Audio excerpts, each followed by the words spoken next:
Jemaat yang dikasihi oleh Tuhan, Shalom. Hari ini saya rindu mengajak kita untuk merenungkan bagian firman Tuhan dalam rangkaian kenaikan Tuhan dan kemudian Tuhan mencurahkan Roh-Nya yang kudus. Minggu depan akan kita peringati.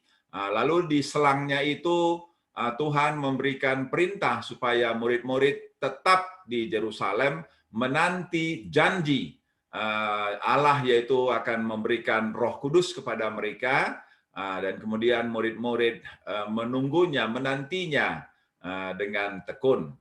Saya mengajak jemaat untuk membaca firman Tuhan dari Kisah Para Rasul pasal yang pertama ayat 4, kemudian ayat 12 sampai dengan 14. Demikianlah firman Tuhan, Kisah Para Rasul pasal 1 ayat 4, ayat 12, ayat 13, dan ayat 14. Pada suatu hari ketika ia makan bersama-sama dengan mereka, ia melarang mereka meninggalkan Yerusalem dan menyuruh mereka tinggal di situ menantikan janji Bapa.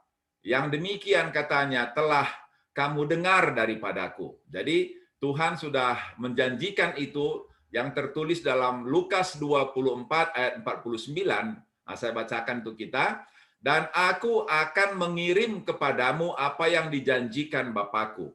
Tetapi kamu harus tinggal di dalam kota ini sampai kamu diperlengkapi dengan kekuasaan dari tempat tinggi. Ayat 12 sampai 14. Maka kembalilah rasul-rasul itu ke Yerusalem dari bukit yang disebut Bukit Zaitun, yang hanya seperjalanan Sabat jauhnya dari Yerusalem. Setelah mereka tiba di kota, naiklah mereka ke ruang atas, tempat mereka menumpang. Mereka itu ialah Petrus dan Yohanes, Yakobus dan Andreas, Filipus dan Thomas, Bartolomeus dan Matius, Yakobus bin Alfeus dan Simon orang Zelot, dan Yudas bin Yakobus. Mereka semua bertekun dengan sehati dalam doa bersama-sama dengan beberapa perempuan serta Maria ibu Yesus dan dengan saudara-saudara Yesus. Jemaat yang dikasihi oleh Tuhan, saya memberi tema renungan kita pada pagi hari ini, tekun menantikan janji. Apa artinya? Artinya ialah janji itu tidak akan datang secara otomatis, tidak akan tergenapi secara otomatis bagi orang yang pasif menantinya. Tetapi janji itu akan tergenapi bagi orang yang tekun menantinya. Jadi tidak sambil-sambilan, tidak asal-asalan, tidak seperti ya kumaha angkek lah, tidak. Tetapi dengan tekun menantikan janji itu, sehingga janji itu tergenapi bagi mereka. Dan itulah yang terjadi pada murid-murid, dan itulah juga yang akan terjadi pada kita kalau kita mau tekun menunggu, menantikan apa yang Tuhan janjikan dengan sepenuh hati kita. Mari kita perhatikan pada ayat 4 firman Tuhan katakan, pada suatu hari ketika ia makan bersama-sama dengan mereka. Ya, pada waktu Tuhan masih bersama-sama dengan mereka, Tuhan Yesus yang bangkit, maka ia melarang mereka meninggalkan Yerusalem. Jadi ada syarat yang Tuhan buat. Mereka tidak boleh meninggalkan Yerusalem. Mereka harus di situ menantikan janji Bapa. Karena Tuhan sebelumnya juga sudah berjanji kepada mereka yang tertulis dalam Lukas 24 ayat 49 itu, bahwa dia akan mengirim kepada murid-muridnya apa yang dijanjikan oleh Bapa, yaitu Roh Kudus. Roh Kudus itu akan memperlengkapi mereka dengan kekuasaan dari tempat yang tinggi. Saudara-saudara yang dikasihi oleh Tuhan, Tuhan menjanjikan kuasa dari tempat yang tinggi. Itu parakletos. Kuasa dari tempat yang tinggi yang akan diberikan kepada kita. Kalau selama ini mereka bersama-sama dengan Tuhan Yesus yang punya kuasa yang tinggi, sekarang kuasa yang tinggi itu diberikan ke dalam hati. Dari dalam hati, di dalam hati ada kuasa yang diberikan dari tempat yang tinggi. Itu berarti dari sorga. Diberikan kepada murid-murid, diberikan kepada setiap orang yang percaya. Itulah janji yang indah. Itulah janji yang mulia. Itulah yang Tuhan janjikan kepada murid-murid. Nah, maka sekarang kemudian ada orang mengatakan, kalau Tuhan sudah berjanji ya kita diam saja pun, nanti pasti Tuhan akan berikan itu, karena Tuhan berkuasa untuk menggenapkan janjinya.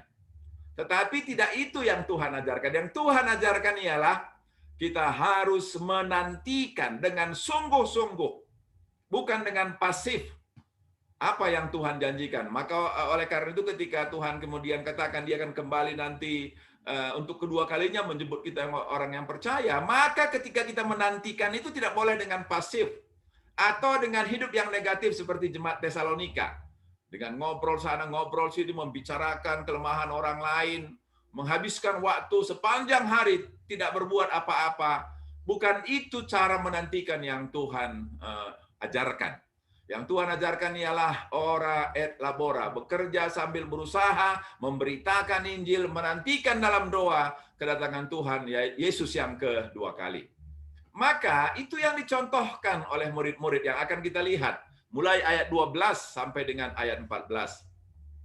Firman Tuhan katakan pada ayat 12, maka kembalilah rasul-rasul itu ke Yerusalem dari bukit yang disebut Bukit Zaitun, yang hanya seperjalanan Sabat jauhnya dari Yerusalem. Istilah seperjalanan Sabat ialah jarak yang bisa ditempuh pada hari Sabat. Itu jarak yang sangat dekat, tidak boleh terlalu jauh. Boleh berjalan pada waktu Sabat, kira-kira 1,5 kilometer lah, kira-kira begitulah jarak yang diizinkan oleh Taurat. Pada hari Sabat orang boleh berjalan. Jadi begitulah kira jarak antara Bukit Zaitun itu dengan Yerusalem. Dan kemudian ayat 13 firman Tuhan katakan, setelah mereka tiba di kota atau tiba di Yerusalem, naiklah mereka ke ruang atas, tempat mereka menumpang. Saudara-saudara, ini sesuatu yang istimewa, ini sesuatu yang terencana. Ketika mereka naik ke ruang atas, itu sudah menunjukkan bahwa mereka sudah mempersiapkan atau menantikan dengan satu persiapan. Persiapan apa? Persiapan rohani. Karena kalau mereka di bawah itu berarti melakukan berbagai kegiatan. Tetapi kalau sudah langsung naik ke ruang atas, sama seperti kita langsung ke ruang doa. Kira-kira seperti itulah. Mereka semua langsung ke ruang doa. Karena mereka mau menyiapkan diri, menantikan janji itu dengan berdoa kepada Tuhan. Lalu Lukas kemudian menjelaskan siapa-siapa mereka yang ada di rumah itu. Ya, ada Petrus, Yohanes, Yakobus, dan seterusnya. Tetapi kita perlu tahu bahwa rumah itu menjadi rumah tempat berkumpul dari murid-murid yang lain. Sehingga setiap hari mereka berkumpul itu jumlahnya kurang lebih 120 orang. Tetapi yang tinggal di rumah itu hanya murid-murid itu saja. Tetapi tempat itu menjadi tempat berkumpul bagi murid-murid lain yang ada tinggal di tempat-tempat lain di kota Yerusalem. Firman Tuhan katakan ayat 14. Mereka semua bertekun. Bertekun itu artinya ialah saudara-saudara yang dikasihi oleh Tuhan melakukan sesuatu dengan sepenuh hati. Melakukan sesuatu dengan sekuat tenaga. Kalau orang bertekun belajar, maka orang akan belajar tidak henti-hentinya. Kalau orang bertekun berladang, maka orang akan bekerja di ladang dengan tidak henti-hentinya. Terus-menerus mengerjakannya. Itu artinya bertekun. Melakukan sesuatu dengan sepenuh hati dan tidak menyimpang, tidak berhenti sampai kemudian tercapai tujuannya. Dan kata itulah yang dipakai oleh Lembaga Alkitab Indonesia untuk menerjemahkan kata dengan kata bertekun. Saudara-saudara yang dikasihi oleh Tuhan, kata bertekun kemudian ditambahkan dengan sehati. Nah, sehati artinya ialah bahwa yang bertekun itu bukan hanya satu orang, tapi lebih daripada satu orang, dan mereka semua satu tujuan. Tidak berdialog, tidak berbantah-bantahan, tetapi apa kata pemimpin mereka? Mereka katakan ya dan amin. Itu namanya bersehati. Tidak berbagai-bagai hati, tetapi satu hati untuk mengaminkan apa yang disampaikan oleh para pemimpin mereka, supaya mereka dalam waktu 10 hari berdoa, bertekun, bersama-sama semuanya. Dan kalau saya perhatikan juga, dan kalau kita bandingkan misalnya nanti di Kisah pasal 2 dan Kisah pasal 4, bahwa ciri pertemuan jemaat itu disebutkan bahwa mereka makan bersama-sama. Itu ciri pertemuan. Ada selalu makan bersama-sama. Tetapi setelah saya periksa bagian ini, tidak ada sedikit pun kesan bahwa mereka ada makan dalam kegiatan itu. Sehingga saya cenderung berpendapat bahwa mereka itu bertekun berdoa dengan berpuasa selama 10 hari. Dan itulah yang kemudian dilakukan, diteladani, dicontoh, dan diimplementasikan oleh teman-teman kita dari kaum Pentakosta. Maka mereka biasanya mulai dari kenaikan itu, mereka berdoa, berpuasa, sampai nanti pada hari pencurahan. Dan itulah yang mereka anggap menantikan janji dengan tekun. Tidak dengan diam-diam, tidak dengan bagaimana nantilah, kita jalan aja, kita biasa-biasa saja. Tapi mereka melakukannya dengan penuh ketekunan. Dengan penuh ketekunan, dengan penuh kesungguhan.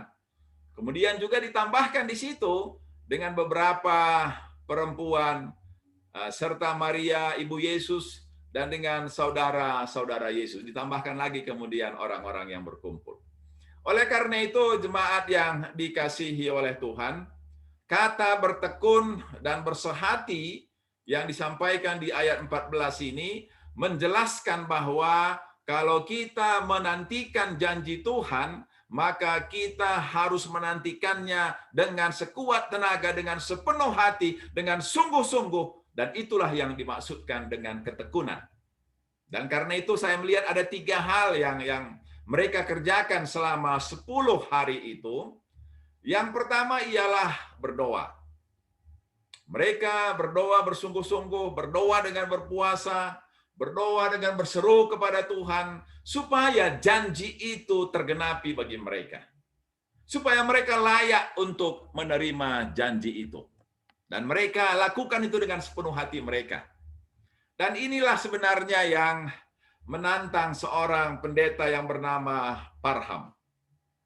Ya, seorang pendeta C.H.F. Parham. Dia seorang pendeta di Amerika, di Kansas, dan dia memimpin satu sekolah namanya Sekolah Alkitab Bethel di Topeka. Dia selalu membaca Kisah Rasul pasal 2 tahun demi tahun, tapi kok seperti tidak terjadi sesuatu. Oleh karena itu dia rindu supaya apa yang terjadi di Kisah Para Rasul itu juga tergenapi juga lah dalam hidupnya. Dalam hidup masyarakat komunitasnya, dalam hidup gerejanya. Oleh karena itu pada tahun 1900 tanggal 25 Desember 1900 maka dia mengajak murid-murid di sekolah Alkitab Bethel itu untuk berdoa berpuasa mulai tanggal 25 Desember supaya Allah mencurahkan Roh Kudus itu bagi mereka. Jadi mereka tidak menunggu pada bulan April atau bulan Mei seperti sekarang, tapi pada tanggal 25 Desember. Mereka sepanjang hari berdoa, bernyanyi, memuji Tuhan, berpuasa. Tanggal 25 lewat tidak terjadi apa-apa. Tanggal 26 juga tidak terjadi apa-apa. Tanggal 27 tidak terjadi apa-apa. Tanggal 30 tidak terjadi apa-apa. Tanggal 31 tidak terjadi apa-apa. Tetapi ketika tanggal 1 mereka terus berdoa dengan tekun, tiba-tiba terjadilah pencurahan Roh Kudus atas seorang murid yang bernama Agnes Osman. Agnes Osman tiba-tiba bisa berbahasa roh, berbahasa lidah, dan kemudian bukan hanya dia, berkembanglah beberapa orang kemudian bisa berbahasa roh. Dan tiba-tiba gerakan itu mulai dari sekolah itu menyebar ke seluruh kota. Tiba-tiba banyak orang yang dipenuhi Roh Kudus dan kemudian bisa mendoakan banyak orang. Sehingga tiba-tiba di kota Topeka, Kansas itu menjadi satu pusat di Amerika, menjadi perhatian, menjadi masuk di surat kabar karena kemudian terjadi kegerakan. Dan tiba-tiba banyak orang datang untuk mengalami kesembuhan dan mereka semua disembuhkan oleh Tuhan. Dan itulah kemudian awal sejarah Gereja Pentakosta. Mereka kemudian disebut Pentakosta karena mereka menekankan pada peristiwa pencurahan Roh Kudus pada hari Pentakosta itu. Mereka umumnya terdiri dari orang-orang Metodis dan orang-orang Baptis. Mereka lah yang rindu supaya apa yang tertulis dalam firman Tuhan, itulah yang terjadi. Dan mereka mengalaminya, sehingga sampai dengan sekarang gereja Pentakosta terus mengalami pertumbuhan, terus mengalami perkembangan, dan tetap merindukan supaya mereka dipimpin oleh Roh Kudus. Saudara-saudara yang dikasihi oleh Tuhan, tentu kita rindu supaya doa tidak hanya sekadar disampaikan lepas begitu saja. Tentu kita rindu juga lah kalau kita berdoa, ya ketika saya berdoa untuk gereja kita secara sinodal, ketika saya berdoa untuk gereja kita Cimahi, saya rindu juga ada kebangunan rohani. Terjadi tiba-tiba hati kita dipenuhi Roh Kudus, kita rindu bersaksi bagi orang-orang di sekitar kita, bagaimana Tuhan mengasihi kita dan bagaimana Tuhan juga akan mengasihi mereka. Dan saudara-saudara, kalau ini terjadi tentu akan terjadilah kegerakan juga. Dan saya kira itulah yang kita rindukan juga di Indonesia, supaya dengan demikian iman Kristiani bisa lebih bersemangat lagi, lebih bersaksi lagi, lebih banyak lagi kemudian orang percaya. Tapi dari mana dimulainya? Dari doa. Doa yang disampaikan dengan sungguh-sungguh. 10 hari murid-murid itu berdoa. Kalau tadi misalnya CH Parham itu berdoa mulai tanggal 25 dan tanggal 1 tahun 1901 tiba-tiba mereka mengalami pencurahan Roh Kudus. Dan itu bisa terjadi, saudara-saudara yang dikasihi oleh Tuhan. Itu bukan hanya dulu terjadi. Kalau kita sungguh-sungguh, maka kita pun akan mengalami kuasa Roh Kudus dicurahkan atas setiap kita. Tapi harus ada ketekunan, harus ada kesehatian, harus ada kesungguhan. Sama-sama kita berdoa supaya Tuhan pakai kita, pakai keluarga kita, pakai gereja kita, pakai juga gereja-gereja lain, supaya dalam peristiwa pencurahan Roh Kudus minggu lalu terjadi kegerakan di tengah-tengah negeri kita. Itu yang pertama. Lalu yang kedua ialah bahwa mereka juga belajar firman Tuhan. Belajar firman Tuhan bukan untuk konsumsi pengetahuan, melainkan belajar firman Tuhan untuk tahu apa yang perlu dilakukan. Dan itulah para rasul saling berdiskusi, saling berbagi, saling menguatkan, saling mengingatkan apa yang Tuhan Yesus pernah katakan, dan supaya itu mereka lakukan di tengah-tengah kehidupan mereka. Belajar firman Tuhan bukan hanya untuk konsumsi akal budi, tetapi ialah untuk menjamah hati kita, menggerakkan kita untuk menjadi pelaku firman Tuhan. Saudara-saudara yang dikasihi oleh Tuhan, setiap pagi saya kirim satu ayat atau beberapa ayat. Tujuannya adalah saya baca ulang-ulang setiap perikop itu, mana yang tepat untuk bisa menguatkan jemaat. Ya, tentu ketika saya mengirim, saya doakan juga supaya ada yang berkesempatan membacanya, dan yang membacanya bisa diberkati sore juga demikian. Dan barangkali juga ada teman-teman lain yang mengirimkan kepada kita juga ada bacaan-bacaan yang diwajibkan bagi kita untuk bisa menyelesaikan Alkitab dalam beberapa tempo. Ada juga persekutuan sektor kita itu pun adalah bagian-bagian menggali Alkitab supaya juga dalam beberapa tahun kita bisa menyelesaikan pembacaan Alkitab secara keseluruhan. Tujuannya adalah supaya kita semakin tahu apa yang menyenangkan hati Tuhan. Nah, itulah sebabnya saya senang juga sering mendengarkan lagu yang diciptakan oleh Pak Pendeta Dr. Erastus Sabdono, Jejakmu Tuhan. Saya pikir dia seorang teolog, seorang yang pintar, tapi seorang gembala juga, dan dia kemudian bisa menjelaskan dengan demikian indah bagaimana teologi lah yang tepat untuk Indonesia, ya. Dan kemudian dia katakan, walaupun aku tak mengerti jalan-jalanmu, bagai di belantara yang kelam, tanpa 1000 tanya. Saudara-saudara, tanpa 1000 tanya, ini saya kira ciri khas orang Asia, tidak suka bertanya. Kalau orang Yunani suka bertanya, karena bertanya itulah yang akan menuntun kepada pengetahuan. Tapi orang Asia dengan tidak bertanya akan lahirlah hikmat, ya, lahirlah kewaisan, lahirlah kebijaksanaan dengan tidak bertanya. Makanya beberapa minggu yang lalu saya mengajak juga kaum bapa belajar teologi diam. Nah, teologi diam itu saya ambil dari Lukas pasal 2 ayat 19 dan ayat 51 dari Bunda Maria. bagaimana Bunda Maria di tengah-tengah tekanan harus hamil di luar nikah, di tengah-tengah banyak pernyataan-pernyataan dari para gembala yang dia tidak mengerti, dan ketika anak itu juga kemudian menjadi besar dan mengucapkan kata-kata yang dia tidak mengerti, tapi dia tidak bertanya, melainkan menyimpannya di dalam hati. Nah, saya kira ini barangkali perlu juga lah supaya tidak semualah kebingungan kita harus kita lahirkan dengan pertanyaan. Sehingga ketika di Jerman itu misalnya Nazi berkuasa tahun 33-an itu mulai, maka selama belasan tahun banyak orang-orang Yahudi, orang-orang Kristen yang dianiaya oleh Hitler. Maka kemudian muncullah banyak pertanyaan, yaitu di manakah Allah di Camp Auschwitz? Dan dari situlah kemudian lahir banyak ateisme, banyak penolakan-penolakan terhadap Tuhan. Tetapi ketika terjadi gelombang tsunami di Aceh, orang tidak bertanya, dan memang kita terbiasa tidak bertanya, melainkan diputar saja lagu Ebit GAD. Dan kemudian kita merenung, apakah dosa yang kulakukan sehingga harus terjadi bencana yang demikian besar dalam hidupku. Dan itu mengajak orang untuk berefleksi dan mengajak orang untuk bertobat. Dan itulah yang dikatakan oleh Erastus Sabdono, tanpa 1000 tanya, namun tetap percaya. Itu saya kira luar biasa ya. Tanpa 1000 tanya, namun tetap percaya.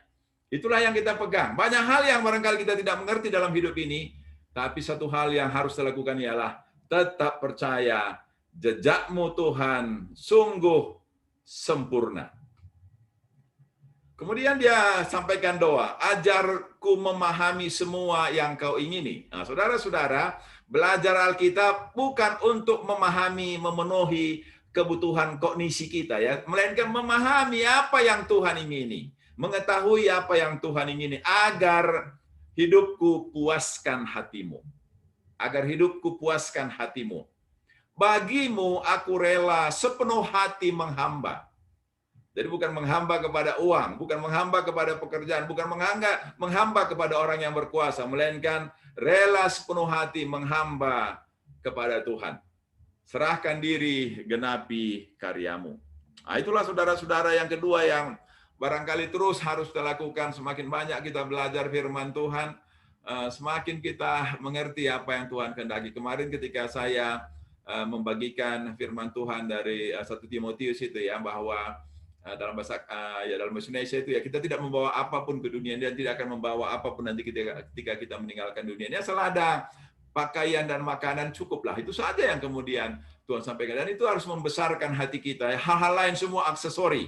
Janganlah yang aksesori itu kemudian mengganggu yang esensi. Yang esensi itu bisa hidup. Nah, kita bersyukurlah ada pakaian, ada makanan, ya sudahlah kita jalani hidup kita. Jangan hal-hal sepele kemudian atau aksesori itu mengganggu sukacita kita. Itu yang kedua, saudara-saudara yang dikasihi oleh Tuhan.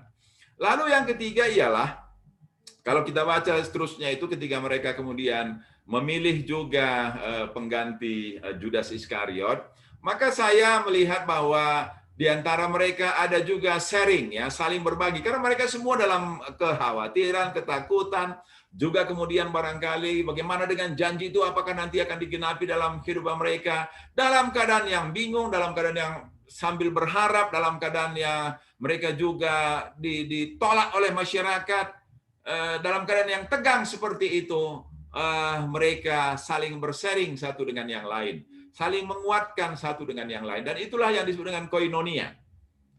Ya, persekutuan yang saling menguatkan, persekutuan yang saling menghidupkan. Jadi kalaupun ada teologi diam, jangan pula kita sudah terlalu banyak tekanan diam terus. Ya, kalau kita sendiri, itu bisa juga kemudian kita tergoda untuk bunuh diri. Ya, orang-orang yang misalnya saya baca beberapa waktu yang lalu, bagaimana seorang selebriti dengan pengikut subscriber yang jutaan di Korea itu ya, apa itu yang viewers itu ya, yang jutaan itu, tapi dia kemudian bunuh diri. Kenapa? Karena rupanya hubungan mereka hanya artifisial, hubungan itu hanya superficial ya, hanya permukaan atau hanya sandiwara lah. Dulu ketika saya pertama bertobat tahun 85 itu kan juga karena saya merasa tidak punya teman. Tapi orang-orang bilang semua teman saya. Dari fakultas sastra, fakultas lain pun banyak teman saya. Tapi saya tidak percaya mereka teman, karena hanya jumpa di kantin, teman minum, teman gembira-gembira. Tapi saya tidak berani mengungkapkan sebenarnya keresahan, pergumulan hati saya. Itu bukan koinonia, itu kerumunan namanya. Kerumunan ya. Teman tawa ngencalit, teman dedah ngencalit. Labulit teman tangis. Oleh karena itulah gereja harus menjadi tempat, ya seperti sering kata kaum ibu ya, untunglah kita punya persekutuan yang sehat, yang saling menopang, saling mendukung, dan kita bisa bercerita juga. Ketika saya masih sekolah beberapa waktu yang lalu dalam tekanan yang demikian hebat, stres yang demikian hebat, depresi yang demikian hebat, akhirnya ada kesempatan satu orang teman di Tiranus namanya Mas Slamet ya. Entah kenapa waktu itu kami akhirnya karena kebetulan berdua di lobi di Tiranus itu sambil cerita lah. Dan dia kemudian menceritakan bagaimana penyakitnya, bagaimana ekonominya, bagaimana macam-macam. Dan kemudian terbelalaklah mata saya bahwa rupanya ada juga orang yang lebih menderita daripada saya. Dan itu ya kita kemudian saling sharing, saling menguatkan dan saling mendoakan sehingga kita kemudian bisa lebih kuat lagi menghadapi berbagai persoalan dan pergumulan kita. Oleh karena itu, saudara-saudara, saya pernah menyampaikan di kaum Bapak itu ajaran dari Raja Salomo. Ulin dua-dua ngasangkan sada-sada. Yaitu artinya ialah kalau kita berdua-berdua itu kan ada teman bercerita, ada teman sharing. Kalau kita sendiri rukur si sada, mengeluh sendiri, nanti lama-lama ya bisa bunuh diri. Kalau depresi, akhirnya bisa bunuh diri kalau sendiri. Makanya kita haruslah cari teman untuk bersekutu ya. Di pemuda ada persekutuan pemuda, di ibu ada persekutuan kaum ibu, di kaum bapa ada persekutuan kaum bapa. Jadi tadi pagi kami, dari kemarin juga kami diskusi dengan Nora, supaya setiap kaum bapa juga mau ikutlah saling berbagi kita, berbagi pengetahuan, berbagi pergumulan. Jadi kalau kita sudah bagikan pergumulan kita kan sudah ada kelegaan juga, dan setelah itu nanti ada yang mendoakan, dan bukan untuk dibicarakan dan bukan untuk dilecehkan juga kalau kita menceritakan pergumulan-pergumulan kita. Oleh karena itu saudara-saudara yang dikasihi oleh Tuhan, mari kita nantikan janji Tuhan dengan tekun. Dan tekun itu artinya adalah kita berdoa, memakai waktu banyak berdoa. Kita belajar firman Tuhan, membaca firman Tuhan,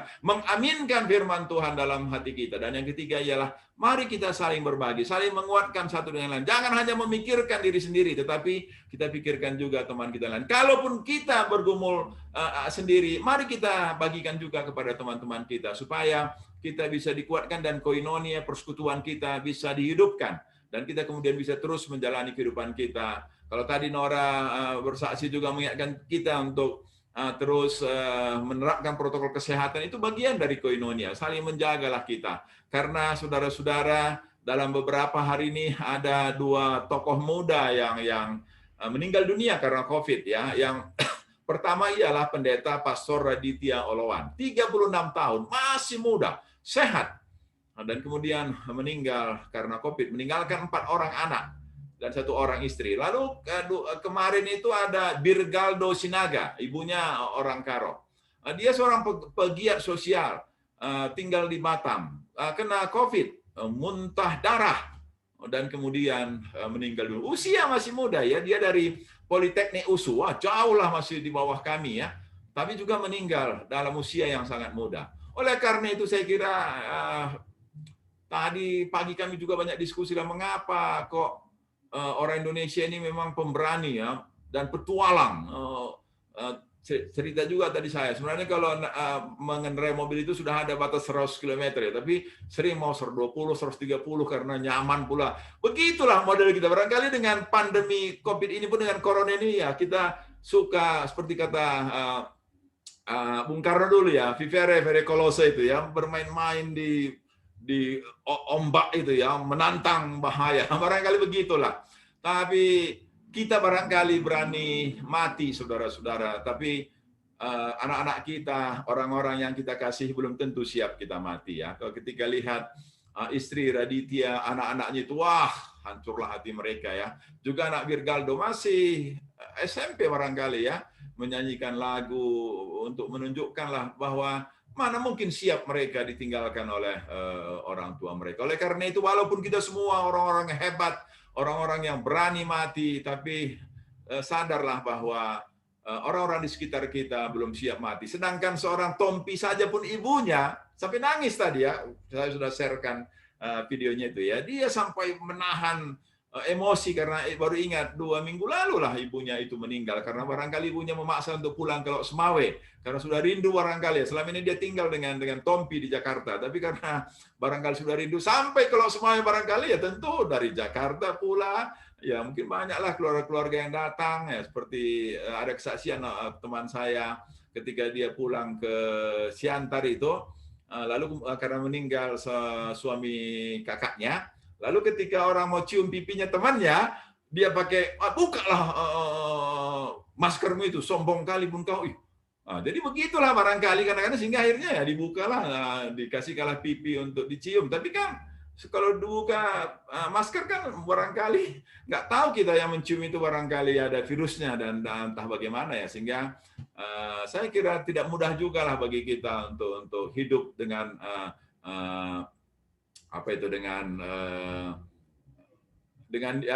peradaban yang baru lah, dengan new normal inilah ya, normal yang baru ya, bukan normal yang lama tapi normal yang baru. Kita tidak berjumpa, tidak sermon, pengen ke tempat Bapak Febrianta, pengen ke tempat Bapak Depi Tarikan ya, tapi apa daya pandemi menghalangi, dan kita maulah demi kebaikan bersama dan demi masa depan yang lebih baik, kita menahan dirilah untuk sementara, untuk tidak berkerumun, berjumpa, tapi nanti ada waktunya kita doakan supaya semua kembali seperti semula. Kiranya bagian firman Tuhan ini mempersiapkan kita ke minggu depan supaya mari kita tekun berdoa supaya semua kita mengalami kuasa Roh Kudus dalam hidup kita. Amin.